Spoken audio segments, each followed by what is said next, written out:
देखो part question number 2 कितना basic सवाल, इससे ज्यादा क्लियर लफ्जों में वो क्या लिख के थे, सीधा सीधा उसने लिख के दे दिया, बोला discuss whether economic efficiency is always achieved in the market.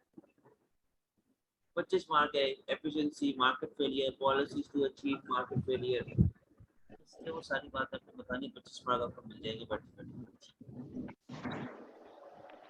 सही है सर, ये तो सही है। Analyze the factors which determine the price of a firm's product and its output in a monopolistic competition. Monopolistic competition में याद करो आपके पास हमेशा MC is equals to MR के ऊपर ही मैं ऑपरेट करता था, लेकिन मेरे पास दो तरह के टाइम पीरियड होते थे, शॉर्ट रन और लॉन्ग रन। और लॉन्ग रन। तो मेरा प्रॉफिट और लॉस की कंडीशन चल रही होती थी वहां पे, कोई ऐसा वो नहीं था प्रॉफिट मैक्स सेल्स मैक्स और ये सब नहीं था, या तो प्रॉफिट या तो लॉस, ठीक है। और लॉन्ग रन में मेरे पास क्या होता था, नॉर्मल प्रॉफिट। Assess the सही है। effect on output and price. If a monopoly firm maximizes its sales revenue rather than its profit, consider who will benefit the most. यार इतना आसान सवाल, इतना आसान सवाल, ये पेपर अगर मेरे टाइम पे आया होता ना डिस्टिंक्शन मार देता मैं। प्रॉफिट मैक्स से सर आप तो पहले इसमें मोनोपोली के बारे में डिफाइन करोगे, मोनोपोली होती क्या है, मोनोपोली की इंट्रोडक्शन दोगे, सही है। आप मोनोपोली का जो है वो फीचर्स बताओगे, ठीक हो गया, आपने मोनोपोली के फीचर्स बता दिए।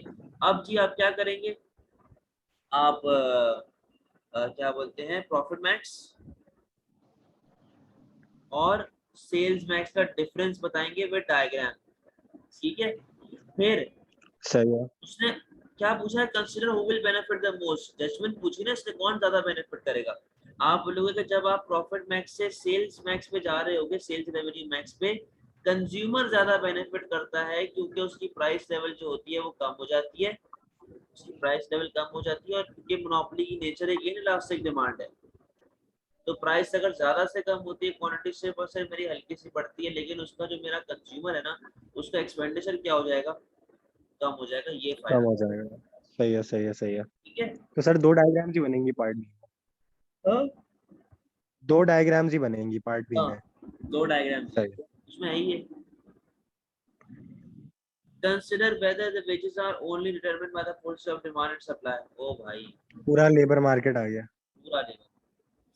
सही। Robots are increasingly used in various areas of production. Explain the type of unemployment which may arise as a result of the increased use of robots. Consider the contribution this will make to total employment of the economy. बताओ भाई।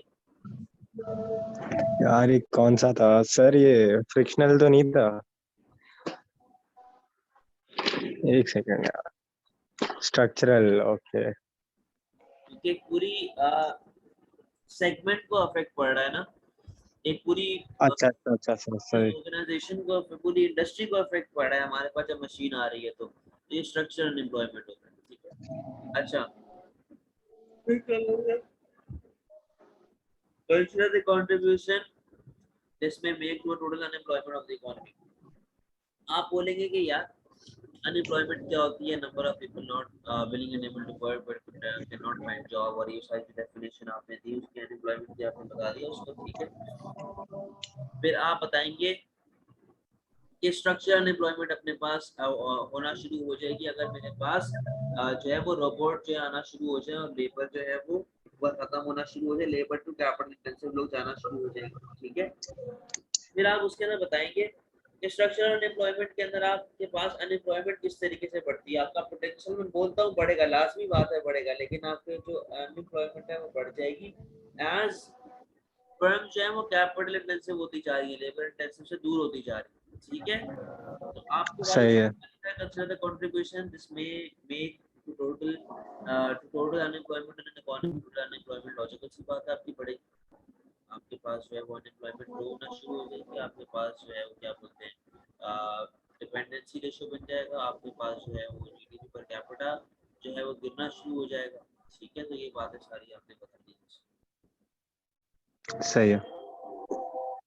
इसका वजह GDP is always a good measure of living standards, GDP के बारे में बात करो, RP उसके बारे में तो सर हमने जो चैप्टर किया है जीडीपी, जीएनपी और वो, उसमें हमने एचडीआई कवर किया था। इकोनॉमिक ग्रोथ, सही सही सही। सही है। जीडीपी हो गया, म्यू हो गया, एचडीआई हो गया, जीएनपी हो गया, इन सबको कंपेयर करो, मेरे ख्याल में सवाल करना बेकार। वैसे अगर इसका कंक्लूजन लिखना होता 13 मार्क वाले का तो क्या लिखते? म्यू के बारे में आप लिखते हैं कि mu is the best form of measuring standard of living, क्योंकि उसके अंदर हमारे पास अनपेड जॉब जो है उसका भी काम आ रहा होता है। सही है।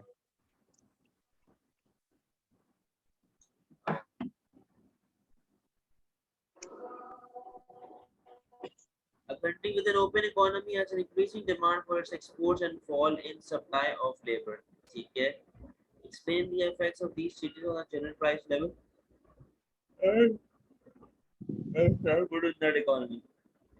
बोलता है कि भाई डिमांड के लिए एक्सपोर्ट्स के लिए ज्यादा है लेकिन सप्लाई ऑफ लेबर हमारे पास कम है। Explain the effect of changes in the general price level and national output in that economy. बेटा जब एक्सपोर्ट बढ़ रही है तो अपनी एग्रीगेट डिमांड भी तो बढ़ रही होगी ना, एग्रीगेट डिमांड भी तो अपनी। हाँ सही है सही तो वही वाली बात है, ये आ गया वाई, ये आ गया ए, तो ए भी तो ऐसे आगे की तरफ शिफ्ट मारेगा। है ठीक है, यार। सही है लेकिन ये अवॉइड करूंगा ये वाला सवाल, थोड़ा वो है। एग्रीगेट एक्सपेंडिचर आपका बढ़ रहा होगा। सही। जब एग्रीगेट एक्सपेंडिचर आपका बढ़ रहा होगा तो आपकी प्राइस भी तो बढ़ रही होगी। यार ये सर कॉम्प्लिकेटेड है वाला। ये आ गया वाई, ये आ गया ए, ये आ गया इनकम। जब एग्रीगेट एक्सपेंडिचर बढ़ रहा है तो आपकी इनकम बढ़ रही है लेकिन प्राइस भी तो साथ साथ बढ़ रही है। अच्छा हाँ सही है सही है सही है। सही है ना। अच्छा, डायग्राम बना दी, एक्सप्लेन कर दिया। अब आपने वो सारी बातें बता दी, अब पहले टू सेक्टर के बारे में बताना कि टू सेक्टर इकोनॉमी होती क्या है। और टू सेक्टर ये जब इसने बोला है कि हम लोग जो है वो open market of buying and selling of foreign countries के साथ हम लोग open market buying and selling कर रहे हैं, तो ये फोर सेक्टर इकोनॉमी। ठीक है, सही है। अब आओ। अच्छा, पहले तो आपने उसको वो बता दिया, एग्रीगेट एक्सपेंडिचर बढ़ा के दिखा दिया, बोला कि जी ये लो, ये हमारे पास गेम हो रहा होता है, प्राइस लेवल बढ़ गई, इनकम लेवल अपने पास बढ़ गया। सही है। फिर उसने बोला fall in the supply of labour. पहले तो इसके बारे में बताना कि fall in the supply of labour से मतलब ये है कि एम्प्लॉयमेंट लेवल बहुत ज्यादा है, लोग ग्रो हो रहे हैं, पैसा कमा रहे हैं, अच्छा खासा स्पेंडिंग हो रही है। लेकिन हमेशा याद रखना, ये डिमांड ऑफ लेबर आ गई, ये सप्लाई ऑफ लेबर आ गई। जब सप्लाई ऑफ लेबर मेरे पास कम होती है तो वेज रेट क्या हो जाती है?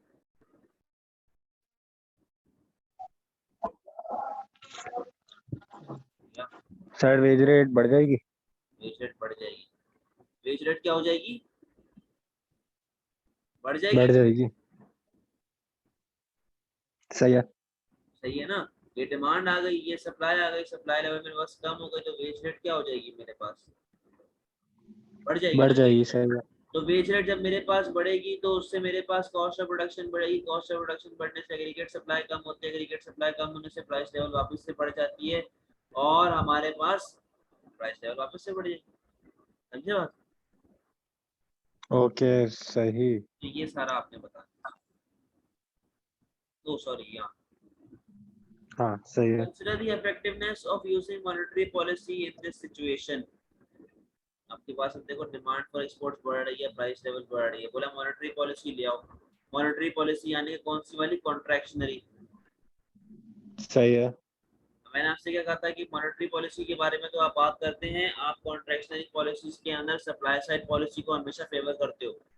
सप्लाई साइड की बात लेकिन करो, मॉनेटरी की बात करो, फिजिकल की बात करो, और एंड में जजमेंट किसके ऊपर दे देंगे आप?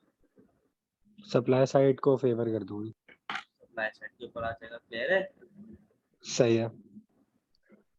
तो सर वैसे बीम में हम इलेबोरेट क्या करेंगे, उसने सिर्फ मॉनेटरी का पूछा है। हाँ, सप्लाई साइड का चलो हर बार कंक्लूजन में आता ही है सप्लाई साइड। तो बीम में उसके अलावा लिखेंगे क्या? ईमेल के अलावा कुछ पूछा ही नहीं है। तो मतलब जो है बेसिक अपना मॉनेटरी पॉलिसी समझा दी, कॉन्ट्रैक्शनरी, फिस्कल कॉन्ट्रैक्शनरी और सप्लाई साइड बस।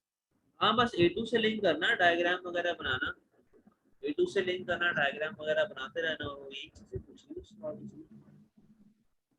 सही है।